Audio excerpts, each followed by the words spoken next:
Los barcos navegan, las olas repiten su canción, los viñadores descienden por las colinas de Cinque en la Riviera Genovesa, se varean los olivos en Provenza y en Grecia, los pescadores arrojan sus redes sobre la laguna inmóvil de Venecia o en los canales de Gerba, los carpinteros construyen barcas parecidas a las de ayer, y una vez más, al contemplarlos, nos salimos del tiempo.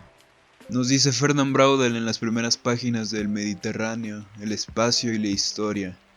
Los tiempos históricos, la geografía de la mano con la historia, los principales factores que Braudel analiza a lo largo de su ópera prima se ven plasmados en un solo párrafo. Bueno, pero más despacio. ¿Quién es Fernand Braudel? Nacido el 24 de agosto, justo un mes antes de mi cumpleaños, por cierto, de 1902 en Luméville de Ornois, Francia, Braudel se crió con su abuela paterna en la zona rural del propio departamento francés. Sigo siendo un historiador de origen campesino, y lo puedo decir con orgullo. Probablemente esto influenció a la hora de moldear su pensamiento al decantarse por estudiar la vida cotidiana de las sociedades por encima de las grandes personalidades. Pero nos estamos adelantando un poco, volvamos a la vida de Fernand. En su juventud pensó en inclinarse a la medicina, justo como yo. Claro que sí. Nótese el sarcasmo y tal. Pero entonces su papá, matemático, curiosamente, le convenció de inclinarse a la historia. Supongo que es lo que tiene vivir en un país desarrollado. Digo, mi madre aún me odia internamente por haberme metido historia. Cursó estudios universitarios en, valga la redundancia, la Universidad de la Sorbona, allá por París, y en la École pratique des hautes études. Escuela Práctica de Altos Estudios. Y de 1923 a 1932 viajó a Argelia para ingresarse como profesor de historia, para posteriormente volver a París de 1932 a 1935, adivinaron, a dar clases también. Que por cierto, aquí conoció a Lucien Febvre, uno de los fundadores de la revista Annales, dato importante para más adelante, pero no de momento, ya que Febvre no es el protagonista el día de hoy. Como dato, viajó a Sao Paulo también para impartir clases de historia como cátedra universitaria de 1935 a 1938, periodo que, por cierto, disfrutó muchísimo y que lo ayudaría a ampliar su conocimiento de las distintas realidades sociales y culturales. Este periodo que sigue fue uno de los más difíciles para nuestro historiador, pues estalló la Segunda Guerra Mundial en 1939, acontecimiento en el que Braudel se enlistó como un formidable soldado, luchando codo a codo con el glorioso ejército que Francia ya perdió conexión con el server. Bueno, de menos no sufrió el mismo destino que el pobre de Marc Bloch. Fue capturado en 1940 y llevado a un campo para prisioneros en Lübeck, Alemania, lugar en donde pasaría prácticamente toda la guerra. 5 años en un lugar igual de horrible que la caja rápida del bodega. Uf. Y mira que nosotros nos quejamos de un año de pandemia, ¿no? Generación de cristal, ¿no? No, ya en serio, que acaben las clases en línea y vuelvan las presenciales, ya no aguanto.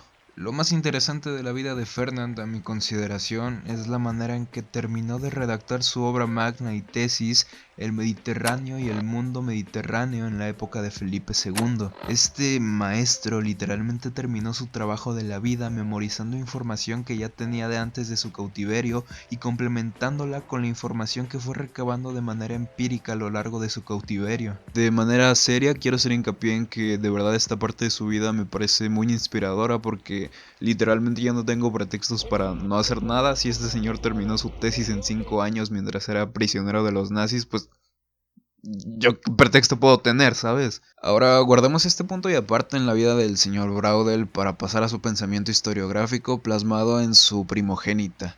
Me refiero a los tiempos históricos.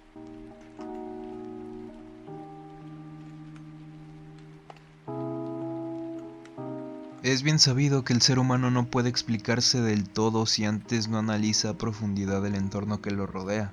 Enfocarse en la forma antes que en el fondo, decía Marc Bloch, que hacía una analogía de la forma en que debería estudiarse la historia con la semilla de un árbol. El modo tradicional de ver las cosas es poniendo la mirada encima del árbol ya crecido, en lo superficial. Pero al historiador lo que le interesa, o lo que debería interesarle, es el proceso de crecimiento de esa semilla, cómo es que pasa de punto A a punto B. Braudel sabía muy bien esto y por eso es que planteó que el más importante de estos tiempos históricos tenía que ser el de la larga duración. Y efectivamente no es coincidencia que de los tres tiempos este sea del que más tela sale. Fenómenos como el clima, la propia geografía de las regiones, los desastres naturales y los movimientos nómadas de grupos grandes de personas o animales son ejemplos de fenómenos de larga duración que inciden sí o sí en la historia de la humanidad. Por ejemplo, ¿ustedes saben qué es la transhumancia? Pues yo tampoco hasta antes de hacer este video. Esta es un tipo de pastoreo en la que el ganado establecido en zonas montañosas se traslada continuamente entre las zonas altas y bajas durante los veranos e inviernos. En su obra explica que este fenómeno, propiciado por obra del ser humano, es ya tan representativo de los entornos montañosos del Mediterráneo que prácticamente forman parte del propio ecosistema. La explosión del Tera como uno de los diversos factores para terminar de sepultar a la civilización de Creta es uno de estos ejemplos palpables,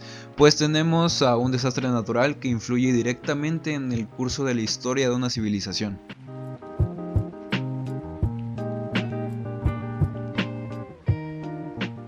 No podemos hablar de la humanidad sin tomar en cuenta sus modelos económicos, aquello a lo que le damos valor monetario.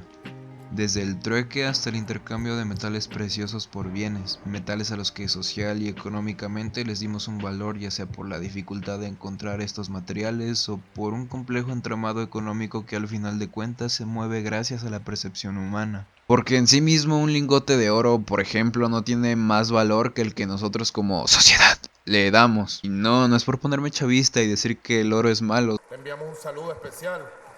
¡Nicolás! ¡Me llamo Henry! ¡Ayúdame, por favor! ¡Nicolás!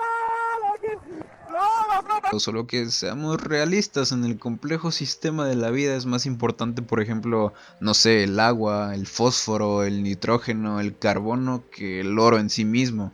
En esencia, esta parte abordará la economía y cómo ésta moldea a las civilizaciones, a los imperios y a las sociedades. Es muy burdo, pero para contextualizar, piensen en la rifa del avión presidencial. Un evento tan pendejo, pero con diversas complicaciones económicas, como por ejemplo el propio concepto de rifa, los impuestos que se le cobrarán a aquellos que ganen cierto capital del avión, cómo es que aún se mantiene ese avión, qué demonios se hará con el avión después de que pase todo el show, y obviamente las implicaciones sociales que el evento trae consigo, como los memes que ya son parte de nuestra cultura como humanidad y el reflejo continuo de nuestra sociedad.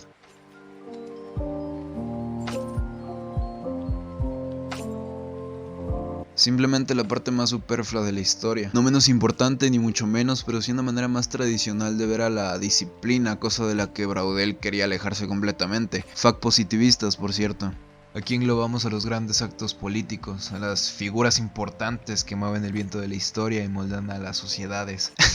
Spoiler, no. Y a los acontecimientos importantes, pero que no son vistos a profundidad, sino como eso, como acontecimientos importantes y ya. Esto se puede apreciar ya de entrada en el clickbait que Fernand hace en el propio título del libro. Quien no conociera a nuestro historiador pensaría que Felipe II sería el epicentro de toda la obra, pero Fernand dice: quítate, porque el protagonista de mi obra que terminé en la caja rápida del bodega es el Mediterráneo. Hoy en día hacer eso en el seno de historiadores pues resulta relativamente normal, excepto para la SEP, pero porque ya hubo precedentes revolucionarios que cambiaron la manera de hacer historiografía. Este fue uno de ellos. En su día esto fue un verdadero ser hombre y llegar con las uñas pintadas al unísono que con el cabello largo a la cena de tus tías las católicas, pero eso le valió para que al día de hoy se le reconozca como uno de los historiadores, si no es que el historiador más influyente del siglo XX. Epílogo. A lo largo de su vida y a posteriori de publicar la obra del Mediterráneo, Fernand escribió una variedad interesante de artículos y ensayos, así como de contados libros, entre los que destaca su segundo trabajo más importante, Civilización Material, Economía y Capitalismo, siglos XV al XVIII. Todas ellas obras de gran valor, pero que para fines prácticos tocaremos en otro video. Además, con el Mediterráneo nos damos una idea más amplia del pensamiento historiográfico de este gran autor, arraigado a los principios de la escuela de los anales, focalizando los reflectores en lo cotidiano, en aquello a lo que antes no se le prestaba atención. Me es imposible no comparar esto con su contemporáneo, el cineasta Jean-Luc Godard, un gran representante de la Nouvelle Vague francesa, y que más que contar una historia en algunos de sus filmes, que si bien este era el hilo conductor de los hechos, parecía darle más importancia a la representación de la sociedad francesa de ese entonces. Este es el caso de, por ejemplo, el filme masculino-femenino, a lo que podemos deducir que este modo de ver el mundo era una manera de revolucionar no solamente la ciencia de la historia, sino también el arte, como podemos ver aquí. En el periodo de posguerra, específicamente de 1947 a 1948, trabajará de la mano con Lucien Febvre, el señor que les dije que recordaran antes, para crear una sexta sección enfocada a todas las ciencias humanas en la École pratique des hautes études. En este periodo también fungiría como uno de los directores en Los Anales. Y no sería con la muerte de Febvre en 1956 que este le dejaría el control del server de la revista a Fernand Braudel. Este fabuloso ser humano lamentablemente fallecería el 28 de noviembre de 1985, pero dejaría su legado para los anales de la historia y echaría a volar a una nueva generación de historiadores como Jean-Pierre Bernard, Emmanuel Leroy, Georges Duby, Jacques Le Goff, Francois Furet, entre otros más, consagrándose con justa razón como uno de los historiadores más influyentes del siglo XX.